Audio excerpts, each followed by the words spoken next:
3 must, 3 must है किसी business के लिए, कामयाबी के लिए। Number 1, you have to have money. और ये नहीं होगा कहना कि आपको करोड़ रुपए चाहिए। मनी जितना जो भी काम है, भाई अगर आपने बेकरी का काम करना है तो शायद आपके लिए सिर्फ आपको 5,000 रुपये चाहिए, या अगर आपके पास अवन नहीं है तो शायद आपको 50,000 रुपये चाहिए। मोटे मोटे 3 आइडियाज हैं जिससे बिजनेस के आइडिया। नंबर 1, ग्लोबल टर्म में से कहते हैं बी एन एवेंजलिस्ट, यानी कि you don't actually have to sell anything, you are just promoting a concept and you are making money.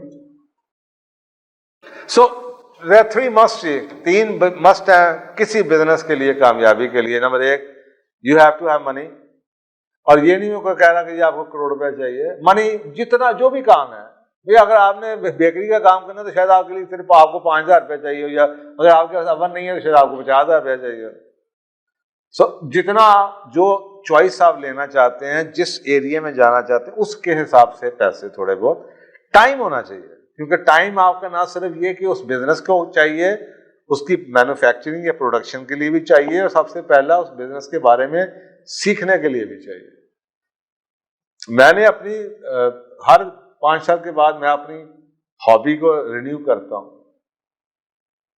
लेकिन उसके लिए टाइम, क्योंकि मुझे लगता है कि when I start learning new things, that by itself gives me, कहते हैं ना विटालिटी, एक मुझे एनर्जी नजर आती है, मुझे it keeps me away from diseases, it gives me new energy. मेरे में और शायद बाकी जो लोग मेरी उम्र के हैं उनमें यही फर्क है, वो स्टेल हो जाते हैं। मैं अपने आप को खुद हर दूसरे तीसरे साल नया चैलेंज देता हूँ सीखने का, और I spend hours and hours, कहते हैं ना दिमाग की फूड लर्निंग है। आई स्पेंड, यहां तक के 1 साल के अंदर मैं उन तमाम लोगों को जो शोबे में 20-20 साल से होते हैं, मैं उनका गुरु बन जाता हूं। वो मुझसे पूछना शुरू कर देते, ये होता रहा, ये किसी चीज को, मैं साइकिल के ऊपर, स्कूटर के ऊपर, प्रॉपर्टी के ऊपर, लोग मुझसे पूछ रहे होते हैं, सर ये कितने की उठाऊं, कितने की होनी चाहिए? वाई?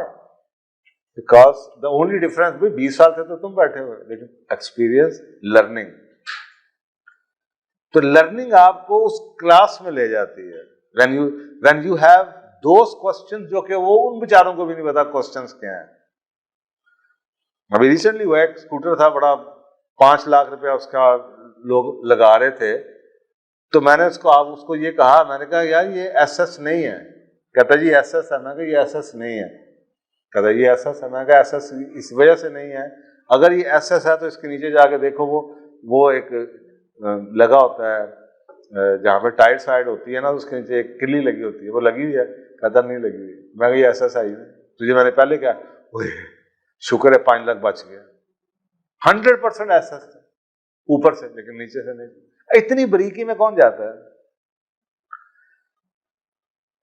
कई चीजें ऐसी जो फैक्ट्री फिटेड है, आपने बाकी तो सारा कुछ नया बना लिया, नीचे एक चीज लगी हुई है जो कि ओरिजिनल में होगी, दूसरे में नहीं होगी। अब ये फोरम्स पे जाओ, पढ़ो कि एसएस में कहां पे घपले होते हैं।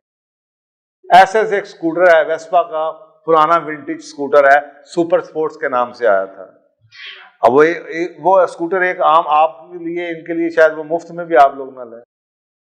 अब वो हाँ जी 60s का स्कूटर है, लेकिन वो अगर आप यूरोप में ईबे पे जाके देखें तो वो आपको नजर आएगा 12-12 लाख 15-15 लाख रुपए का वो स्कूटर है। सो टाइम चाहिए सेल्फ डेवलपमेंट के लिए, मार्केटिंग के लिए, प्रोडक्शन के लिए, मैन्युफैक्चरिंग के लिए, कस्टमर सर्विसेज के लिए, ऑनलाइन के लिए, सब कुछ आप हैं। And you need a lot of time, okay, and then you have to have a place. Place का मतलब ये नहीं कि आपको जनाब एकड़ों की जगह चाहिए। जो भी आप काम करना चाहते हैं, शायद उसके लिए किचन ही चाहिए, या शायद आपको डेस्क ही चाहिए अगर आपका काम ही डेस्क पे है। जो भी है उसके लिए आपको प्लेस, उस काम की अकॉर्डेंस के मुताबिक प्लेस चाहिए। जानवर रखने चाहिए, बड़ी जगह चाहिए, पौधे लगाने सर थोड़ी सी कम चाहिए, किचन में काम करना है तो शायद किचन चाहिए, या आपने बेकरी बनानी है, या आपने कुकिंग करनी है, या आपने सिर्फ वीडियो बनानी है तो शायद आपको एक छोटा सा कमरा ही चाहिए। तो ये आपको मस्ट है जी। So do you have a monthly budget? Number 1। Number 2, do you have enough money set aside for your business? Number 3, if you do not have enough money for initial startup, अवन लेना आपने, commercial oven आपको चाहिए, साधारण कि वो 2.5-3 लाख रुपए की इन्वेस्टमेंट है। अगर घर के लिए चाहिए वो आपको शायद अच्छा इटली का ओवन जॉन सा है वो 1-1.25 लाख का मिल जाएगा। आज कुछ साल पहले वो 50,000 का होता था।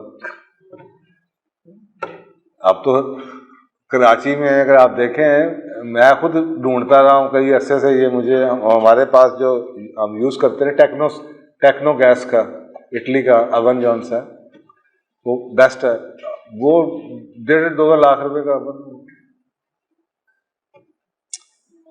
तो वो दैट इज इक्वली गुड। अगर आपने घर छोटे स्केल पे काम करना दैट इज वेरी गुड, क्योंकि पाकिस्तानी जो ओवन है इतने कुछ टेक्नोलॉजी के बावजूद भी ये टेम्परेचर कंट्रोल नहीं होता, इवन नहीं होता। पता नहीं क्या मसला इनका। केक आपने रखा है इधर से कच्चा रह जगह से जला होगा। तो ये जो टेम्परेचर कंट्रोल की गेम है ना, ये सारी मेन गेम है बेकरी के अंदर। तो इस तरीके से छोटी छोटी चीजें जो सी हैं वो अब मजे। और इस दौर में नुकसान क्या हुआ? नुकसान ये हुआ कि हर अरे को पता टेक्नो गैस की है, क्योंकि अब तो कुबाड़िए के पास भी जाओ ना तो वो भी आगे से जनाब आप उससे को यार ये महंगा है। नुकसान ये हुआ कि हर अरे को पता चल गया कि अब ये चीज कौन सी है। किसी जमाने में पता नहीं होता। किसी जमाने में बिजनेस का मॉडल ये था कि यार मैं लॉट उठाइए, मुझे लॉट में से जनाब 20-30% प्रॉफिट मिल गया तो ठीक है, आई एम हैप्पी। अब इन लोगों ने, क्योंकि उनकी भी आगे से नई नस्लें आ गई हैं, उनके हाथों में मोबाइल आ गए हैं, अब वो जो ही कोई अमेरिका की एम्बेसी, कनाडा की एम्बेसी, फ्रेंच एम्बेसी से कोई लॉट आती है, कोई सामान आता है, कोई कोई ऑक्शन होती है, तो सबसे पहले तस्वीरें खींचते हैं, फिर गूगल इमेजेस पे जाके उसका लिंक ढूंढते हैं। This is what they do now. अब उनको हर सारे नाम शाम आते हैं, तो अब ज़रा मुश्किल है उस तरह से।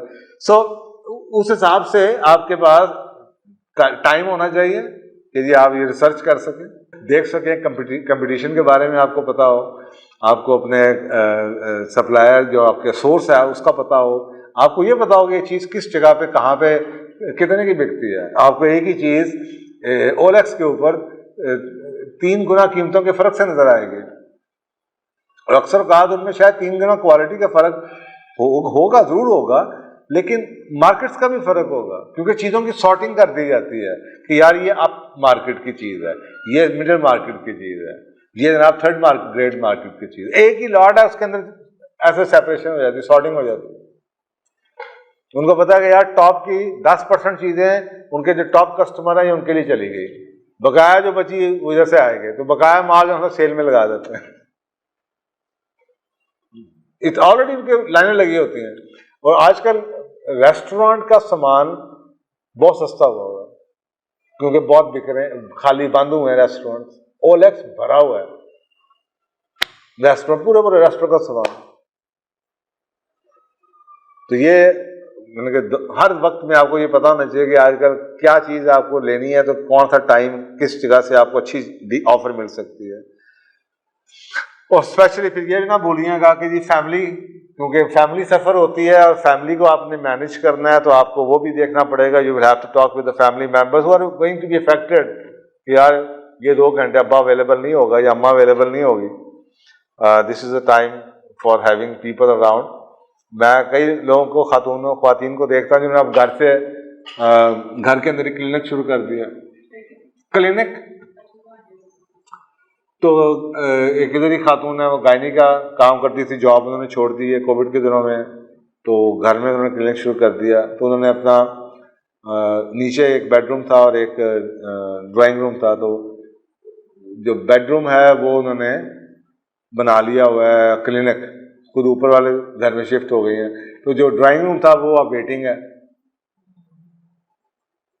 और उन्होंने सारी फैमिली को बता दिया हुआ है कि मेरे घर जिसने आना है 5 बजे के बाद आए, क्योंकि 5 बजे से पहले वो क्लिनिक है।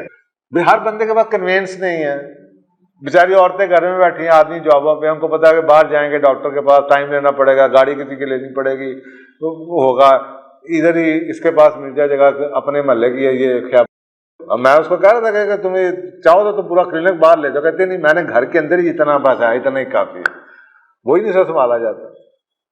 लेकिन इक्वल चांसेस हैं कि जी अगर वो इसका कोई बिजनेस करना चाहे या क्लिनिक बनाना चाहे बन सकता है, लेकिन फिर वही डिपेंडेंस बढ़ जाती है, फिर 2 डॉक्टर और लेने पड़ेंगे, उतनी फिर आपको ऐड करना पड़ेगा स्टाफ का, फिर रेगुलेटरी फ्रेमवर्क आ जाएगा कि जनाब आपके क्लिनिक के अंदर ये होना चाहिए तो वो होना चाहिए, फिर टेस्ट करने पड़ेंगे, फिर वो पीएमसी वाले आ जाएंगे उसके लिए घर में आप बैठे हुए हैं, आप आराम से मजे से अपनी चीज़ों को कंट्रोल कर रहे हैं, ना आपको इन्फेक्शन का पता। जब आप बाहर लोगों को एंटरटेन करें, क्लिनिक बनाएंगे, बाहर के लोग आएंगे तो फिर वो फंस जाएंगे। सो फैमिली के लोग जो अफेक्ट होते हैं उनसे आप देख लेंगे जी आप how do you manage that. So ये जो 3 आइडियाज हैं जी, 3 आइडियाज, मोटे मोटे 3 आइडियाज हैं जिससे बिजनेस के आइडिया। नंबर 1, ग्लोबल टर्म में से कहते हैं बी एन एवेंजलिस्ट, यानी कि you don't actually have to sell anything, you are just promoting a concept and you are making money. आपने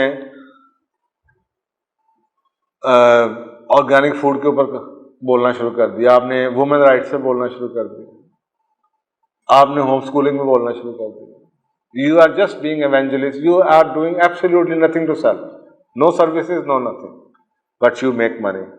तो ये कॉन्सेप्ट है जी। If you love baking and also believe in eating healthy, so you could educate people on how to bake healthy।